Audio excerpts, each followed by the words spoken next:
My violin is my life, my soul, my family, my upbringing.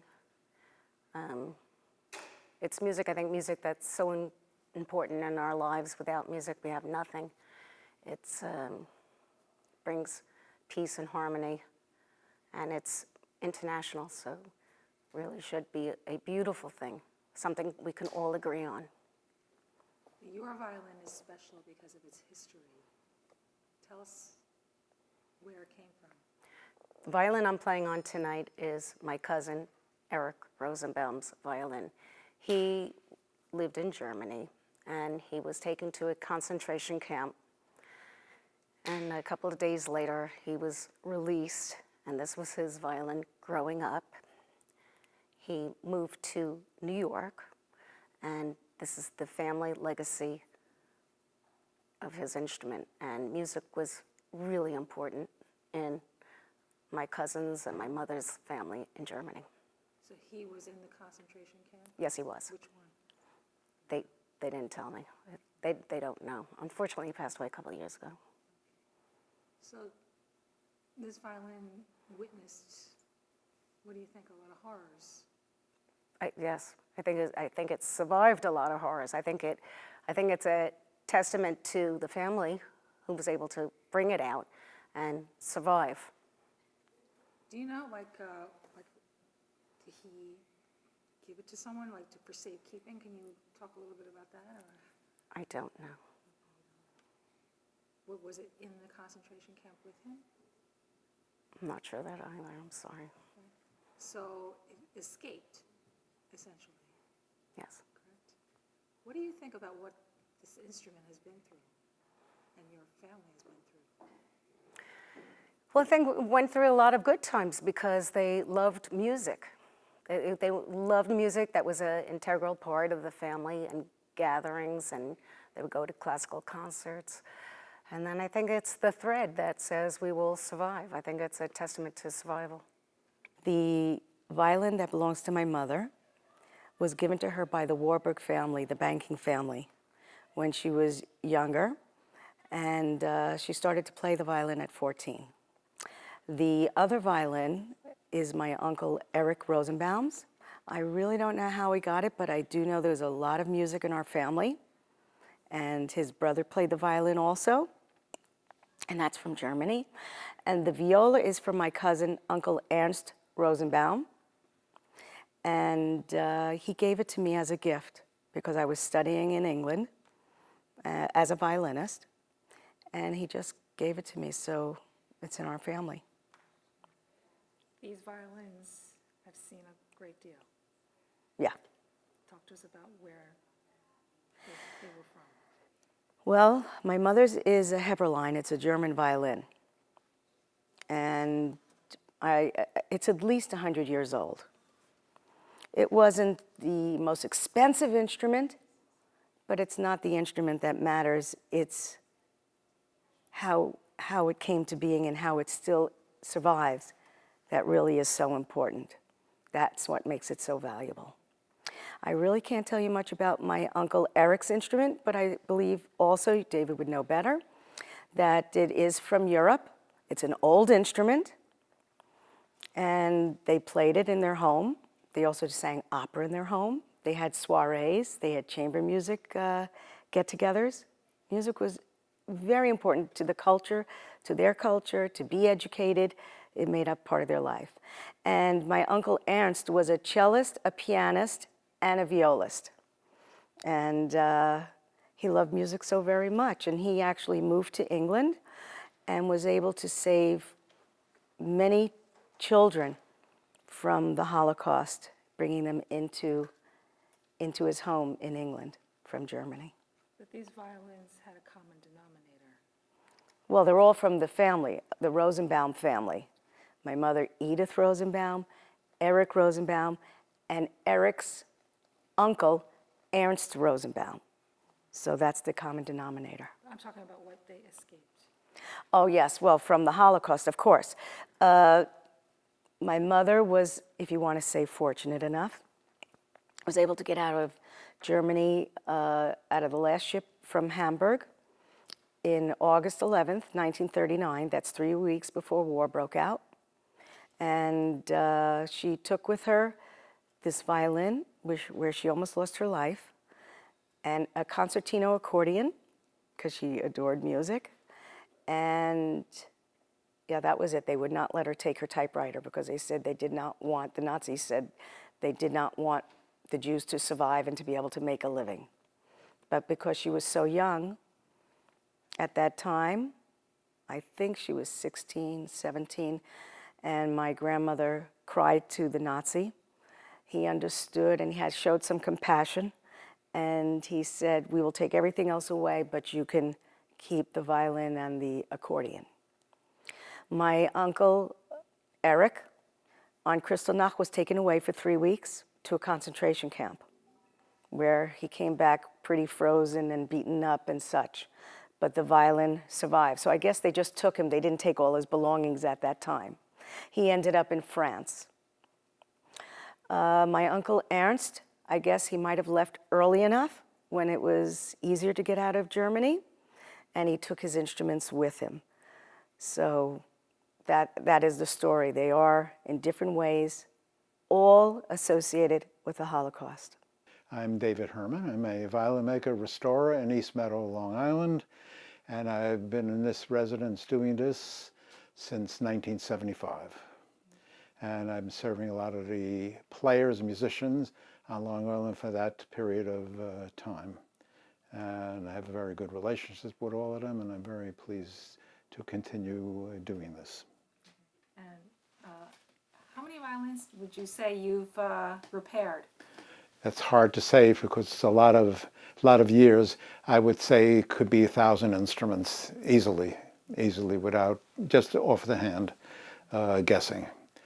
And some were more difficult than others. Some had to stay here for a couple of months, and some I could do while people are waiting here. Some adjustments that can be made. And why do you love to do what you do? Why do I love? Well, because originally I'm a violinist, and I love the sound of the instrument. I love to improve the sound of the instruments, and I enjoy people walking away with a smile on their face when they're happy. So recently, some special violins came to your attention. Can Yes. you tell us about how that happened? That happened, first of all, because I was inspired by Amnon Weinstein, who was a violin maker in Israel, who had a project called Project Hope, where he restored many of the Holocaust instruments and were eventually played in concert. So I was hoping that there would be a situation here where I could perhaps do the same thing. And I knew the Kushner family were Holocaust survivors, and I knew they had several instruments that had survived that ordeal. So I invited them over, and they showed me some instruments that I had to do work on in order to get them into playing condition.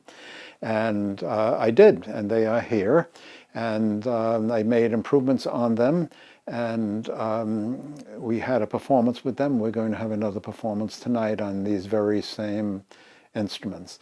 So I don't call it Project Hope, but it's an inspiration from that particular event. That's how I got started with this particular project. What do you call it?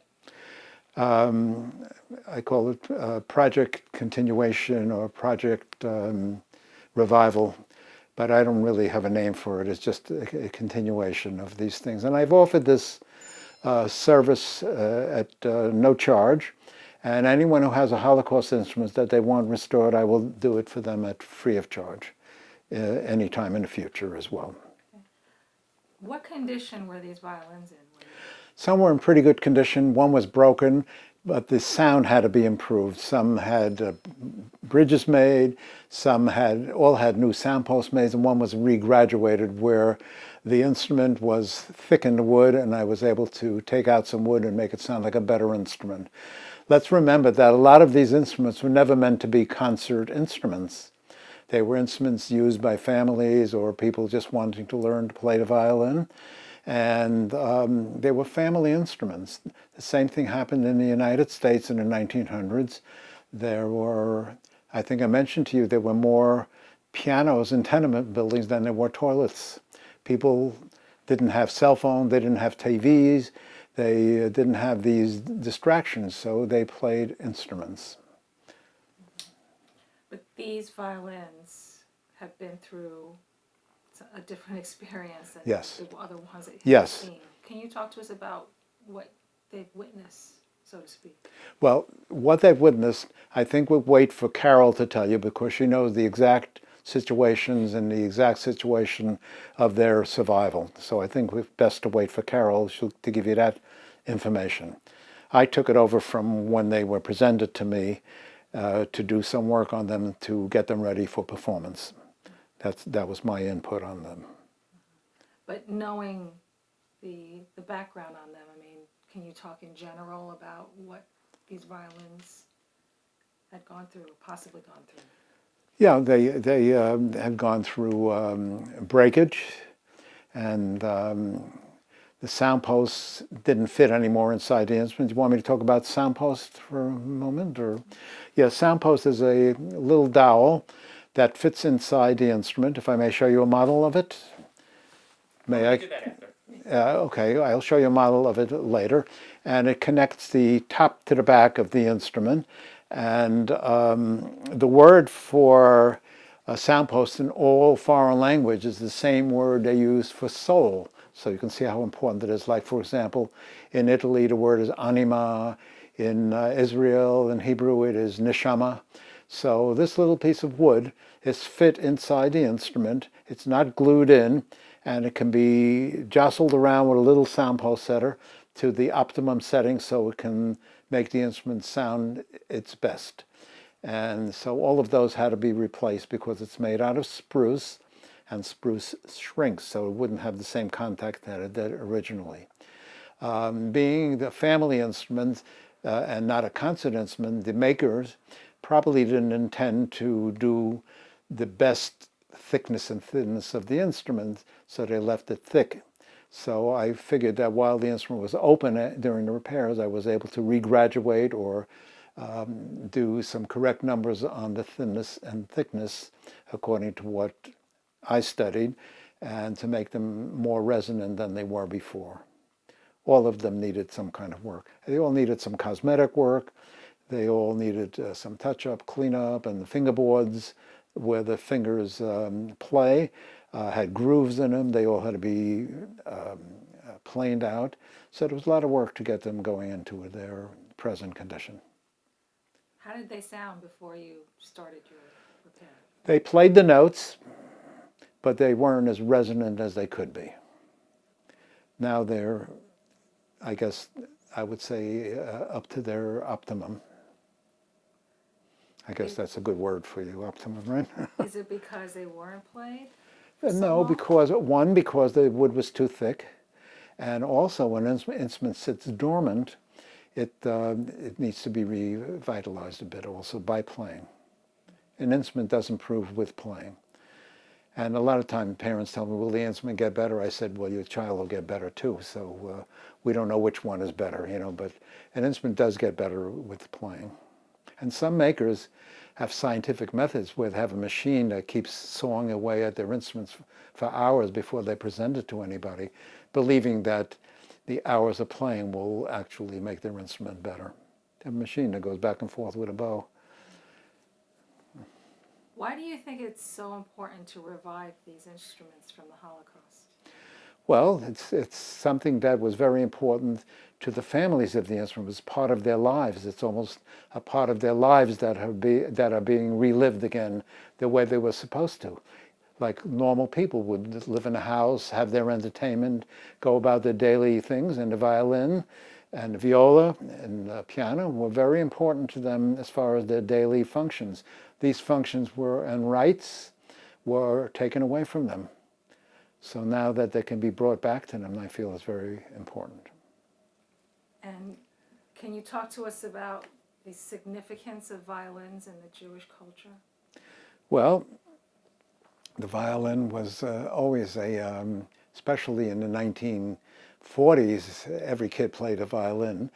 And different generations with different educational values have taken over the violin as a serious instrument. For example, 1940s when refugees came over, a lot of Jewish refugees came over.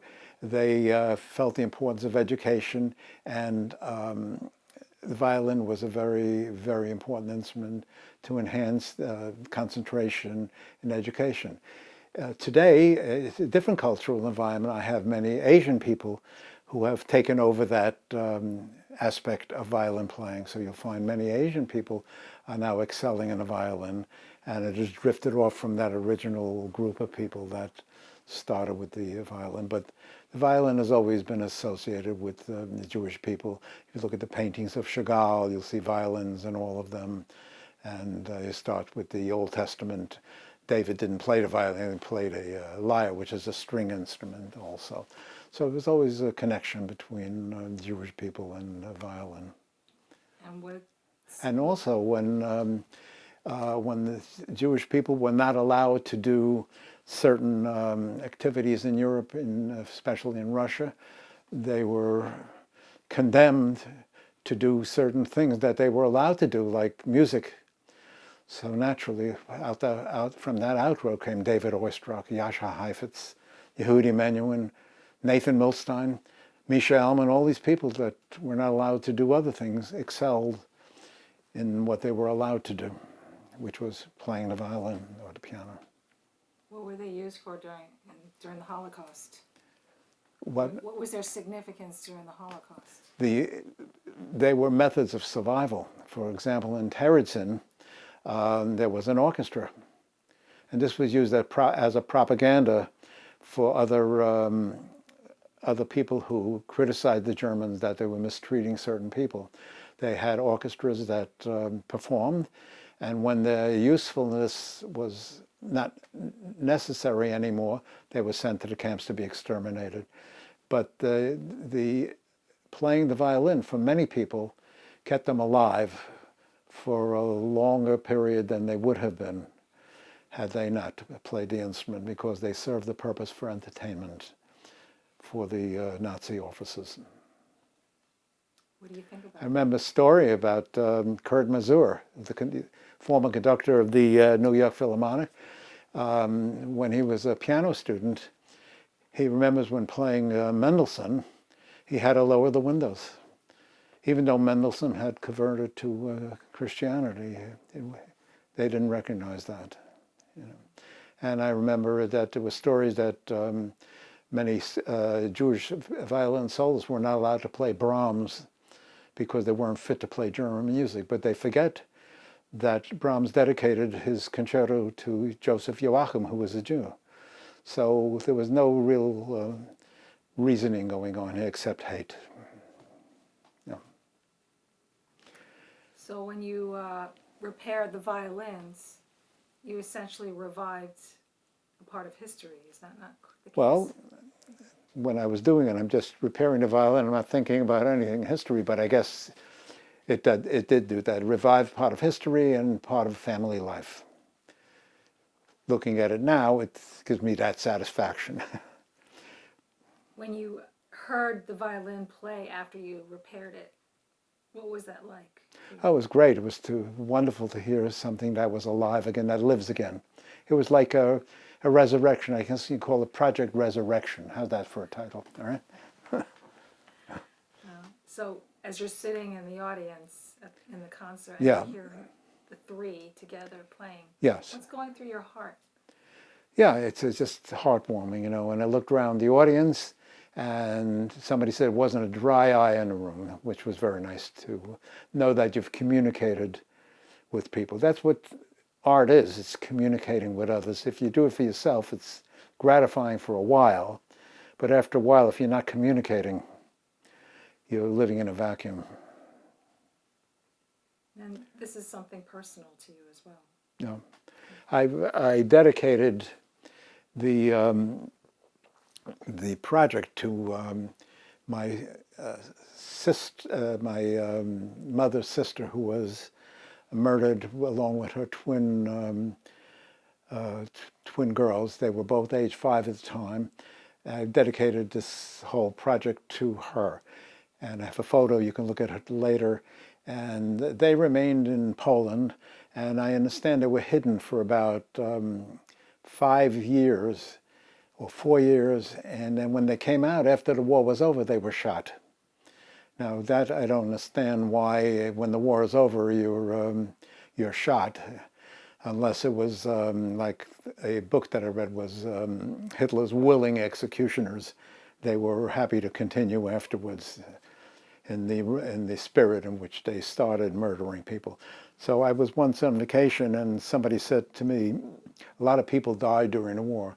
I said, yes, a lot of people died during the war. A lot of soldiers were killed during the war, but there were also a lot of people who were murdered during the war. So let's make a distinction between people killed in the war and civilians that were murdered. You know, these are innocent 5-year-old twins. They were not involved in a war, you know, so I'm dedicating this to them. What was your aunt's name? Her aunt's name was Leah Lieber, and the twins were Marcia and my mind is slipping now. I will get it back in a moment. Okay, got emotional for a moment. I remember hearing, when I was 5 years old, I remember my mother getting a phone call that her sister had been killed. And I remember the screaming. It's still I still feel it in my heart, that scream that she had when she found out that her sister was murdered. You know, it was an awful and still visceral feeling with me at this particular time. And you were only 5 years I was old 5 at the time. They were 5 also, so I didn't know too much what was going on, you know, at that particular time. So that left an impression on you. I left a very indelible impression. Yeah. Did that have anything to do with you wanting to take on this project? Not being initially, inspired? no, but the dedication is there because it's a real connection. It's a real connection.